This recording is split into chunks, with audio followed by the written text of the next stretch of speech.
Well, hello, strangers. You've just tuned in to Neon Static, where once a week you hear a story about something strange, something scary, or even inexplicable that you can't hear anywhere else. I know because this is the only place I tell them. I am, as always, your host, Vi, and while it's bad form to have favorites, well, today's story is something unusual. Like laughter from the dark, like an unexplained missile that takes your attackers off guard. Some things defy explanation, and for someone who likes to nail down all the loose threads, well, along comes a story where the best explanation may be a hearty shrug. It's story 118, and here's what happened. In 2005, I was out on travel for work. I'm a regional rep for industrial equipment. Fully aware of how thrilling that doesn't sound, you'd be amazed how many conventions and trade shows there are around our line of work. This took place in Nebraska, which I can only say for certain because it was during the College World Series. Because of that event, booking a hotel was a challenge. All the hotels that were within our per diem rates were booked solid, had been for months. But our office manager came through. She knew the right paperwork and the right strings to pull to get my 2 nights covered in a really nice hotel, far nicer than what I was used to. My first night was the day of travel, and I wasn't exactly operating at peak efficiency. Delays, missed connections, and traveling from west to east threw my sleep cycle completely off. I was tired, but more than that, I felt grimy, distractingly so. Even handing my corporate travel card to the man at the front desk, I felt it slide out of my fingers, like I was covered in a layer of slime. I was given a room on the 14th floor, with my door next to a little table with a plush green fern, the kind of touches you're not going to see in a Motel 6. The room was a suite. It had a notional little kitchen, living room, and French doors leading to the bedroom and bath. Upon reaching the hotel room, I dumped my bags into the vestibule and proceeded to strip off the truly evil-smelling outfit I'd been marinating in for over 20 hours. Piece by filmy piece, I left a breadcrumb trail of my clothes through the hotel room to the shower. Only once I'd scrubbed the recycled air from my skin did I feel somewhat human again, and a bone weariness settled in where disgust had previously taken up all the space in my brain. The little card you're given to hang on your doorknob was on the console table by the door. It read, "Do not disturb," in a sort of 40s Art Deco font. Very classy. I recall hooking it around the doorknob before retreating into the bedroom, swinging the French doors shut behind me. The next morning, I awoke with a start to my alarm. I'd slept so soundly I hadn't moved all night. Thank God. I had a busy day of smiling and selling all manner of threshing, harvesting, and sorting equipment ahead of me. I got ready, but just as I stopped to check my hair in the mirror, the room's phone rang. Which was odd. I was traveling alone.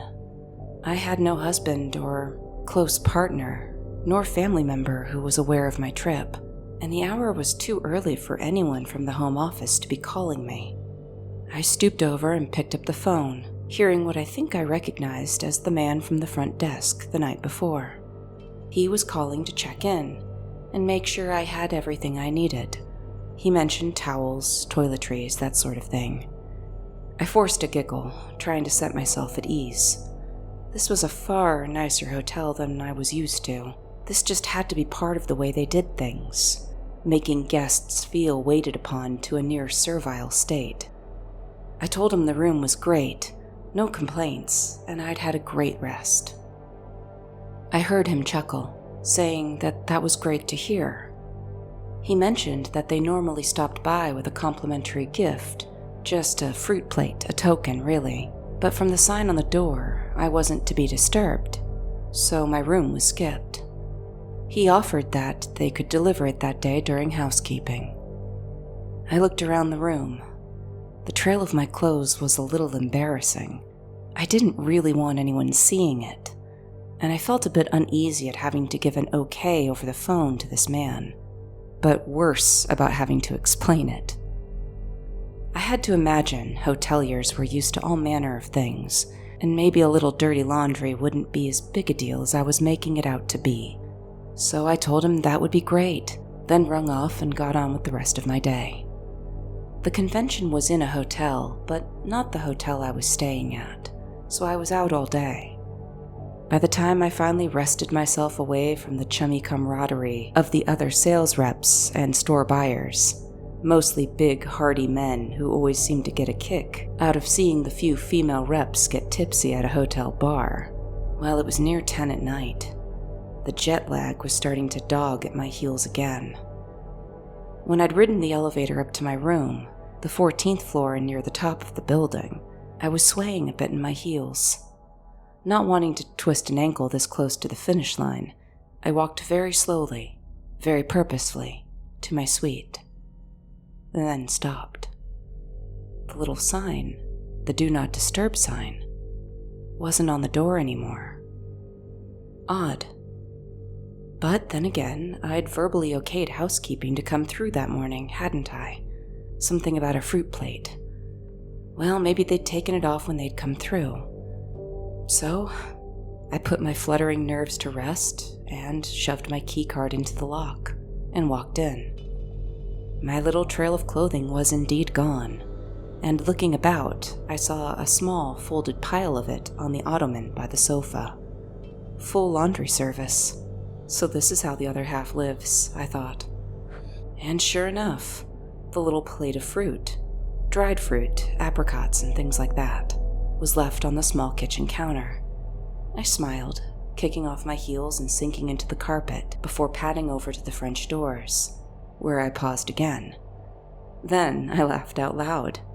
In my jet lag the previous night, I'd taken the little sign and hung it on a doorknob. The doorknob inside my hotel room, on the French doors leading to the bedroom. Man, I was completely spaced out. I pulled it off and then tossed it behind me to take my shower, not looking to see where it landed. One shower later, and I was clad in my fanciest pajamas, an oversized shirt that showed our state's national bird, the mosquito, and some shorts I'd made from cutting the legs off some sweatpants. After a day of makeup and hair and a proper little skirt suit, it felt good to strip it all off and devolve into gremlin mode. I had wandered back out into the main suite. I'd turned on the TV but hadn't picked a channel. Whatever it was on looked like local programming. I was distracted, looking for a room service menu. I wasn't terribly hungry, but I was a little drunk, and man, some French fries sounded just about perfect. Just as I thought I'd spied it and took a step towards the desk, my room phone rang again. For the second time that day, I thought to myself how odd it was. I felt the same creak of unease in my neck. Then I straightened, shaking my head as though it would settle the prickling feeling of something weird happening. After all, it could be work. Maybe my boss was checking in after leaving the hotel to go home. But when I picked up the phone, the voice wasn't my boss. It was, again, the same man as before, the man from the front desk, both the night before and from that morning. He'd called me about a fruit plate last time, but this time he was calling about a problem with my card. That unease hit again. As with my dirty clothes, I felt embarrassed. I was already pulling out my cell phone, hoping I'd remembered to get my office manager's number saved. This hotel was so luxe. I could just see one of our accountants raising the alarm and putting a stop payment on my travel card when the charge came through. I was stumbling through an apology, wondering if I could cover it on my personal card until it was sorted, mortified by appearing, even falsely, like I couldn't afford the accommodations. Then began reading the numbers off the card to him to resolve the issue as quickly as possible. But then the man stopped me from reading out the numbers.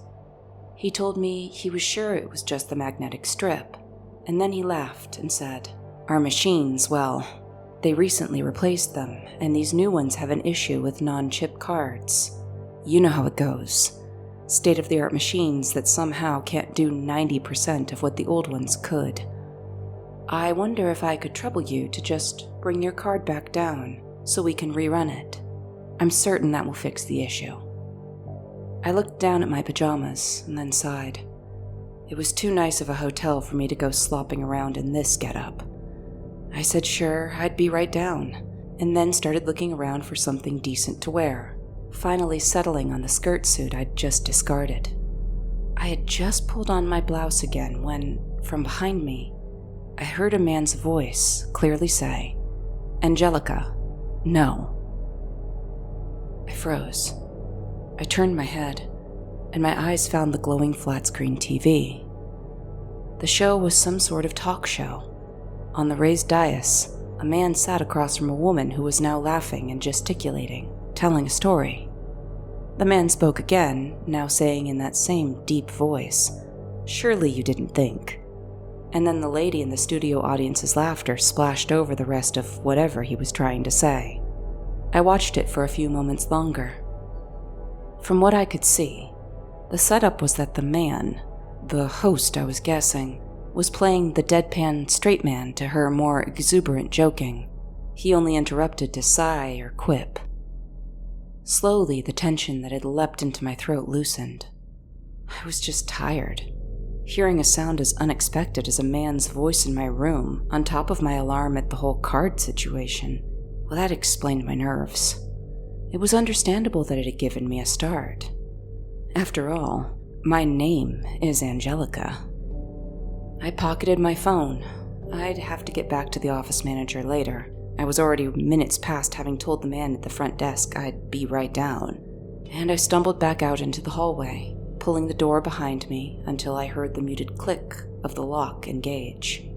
Then, again mindful of the tipsy, tilty feeling in my head, I carefully walked, overcautious as I balanced on my heels, back down the hallway to the elevator bank. I hit the down button. A moment later, the low beep announced the elevator's arrival on my floor.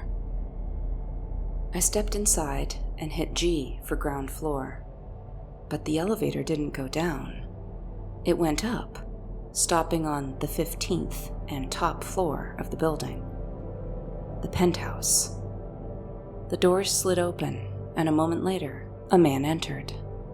He spared me a glance and a brief smile before stepping back into the corner of the elevator, across from me, a phone pressed to his ear. I smiled back, not quick enough for him to catch it, I think, and busied myself with fiddling with my cards. My travel card, my door key card, and in case some bean counter back at home office was behind all of this, my personal card. As the doors shut, I played out the next few minutes in my head. Ride the elevator down, get out of the elevator on the ground floor, walk across the lobby to the front desk, see the man I'd seen the day before. You don't want to do that. You know something's wrong there. My head snapped up a second time. That voice, again. I turned, and I really looked at the man in the elevator with me. He was tall, so even with his face cast down, facing his feet, I could see his expression. He was talking on the phone, of course, but that voice, that face, it was him. The man from my TV.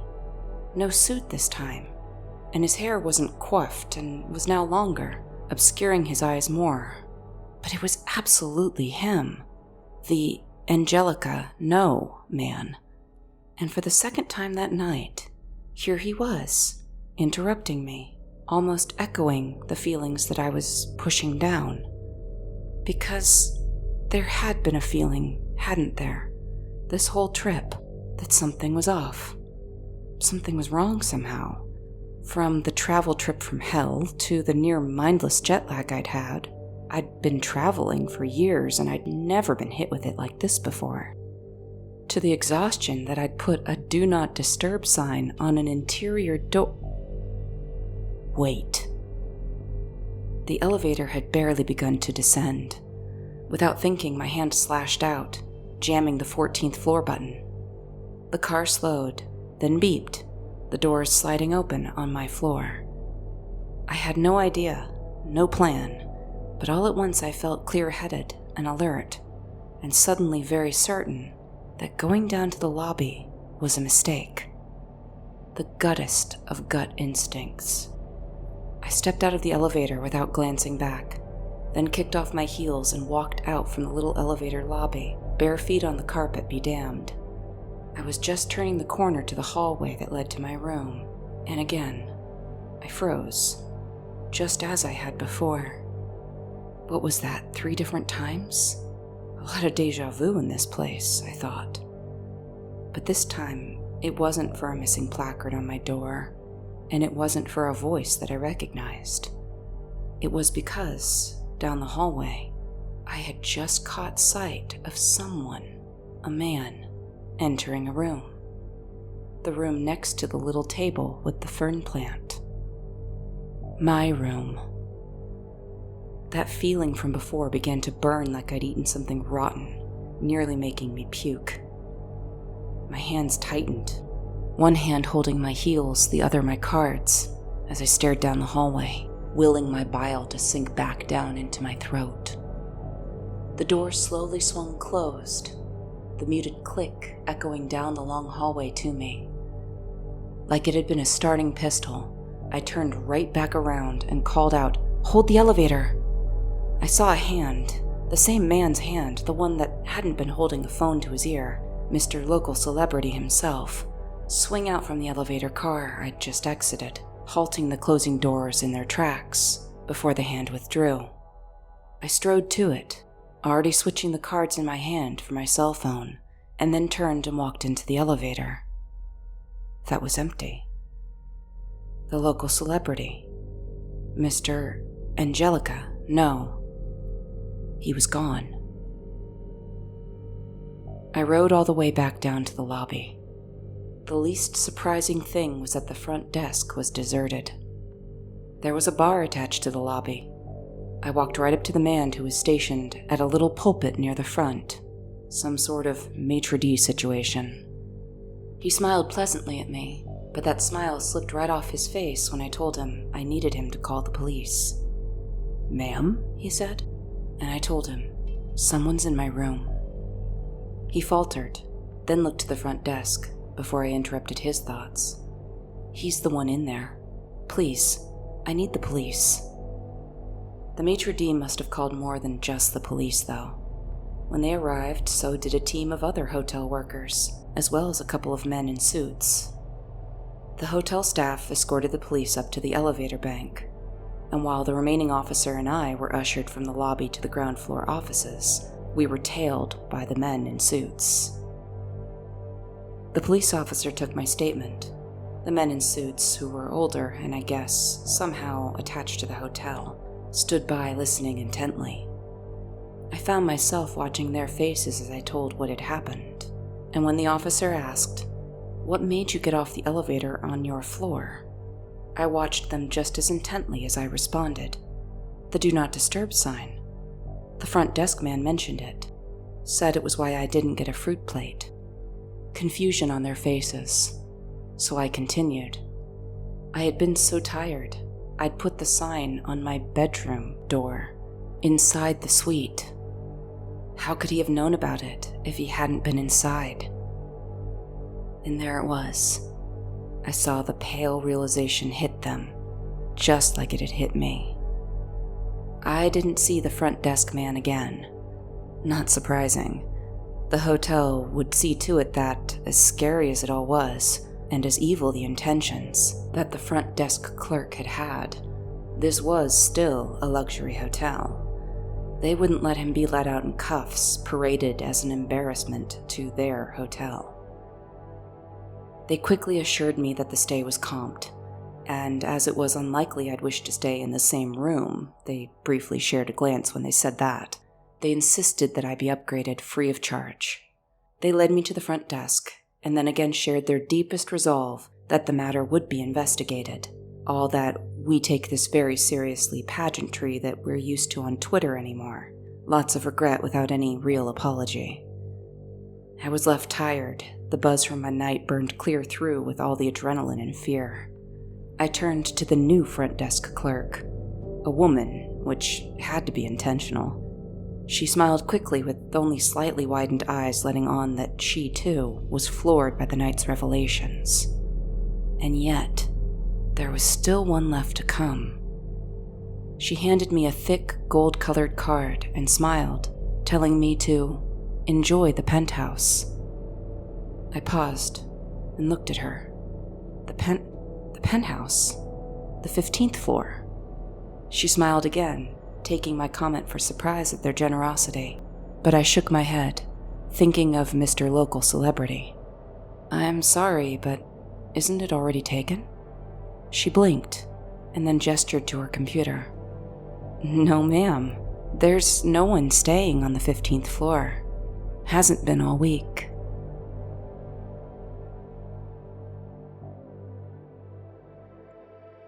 And that's story 118. Now, part of it I can unravel. After all, since 2005, we've certainly heard more and more about the dangers of human trafficking, and a horrifying correlation between cases of kidnapping for those purposes and large sporting events that bring a lot of people traveling from out of state, like the Super Bowl. Hope that doesn't ruin anyone's tailgating party. But as much as I can explain that, everything else, the man on the local access TV show, that it happened to be her name he used, caught her attention, and his vanishing act, those neither she nor I can explain. Sometimes, things just happen. At least this time, they happened to save my friend. If you have any stories like this that you'd like to share, email and social media are in the description. Liking, commenting, and subscribing always available, never required. I'm just so happy you tuned in today.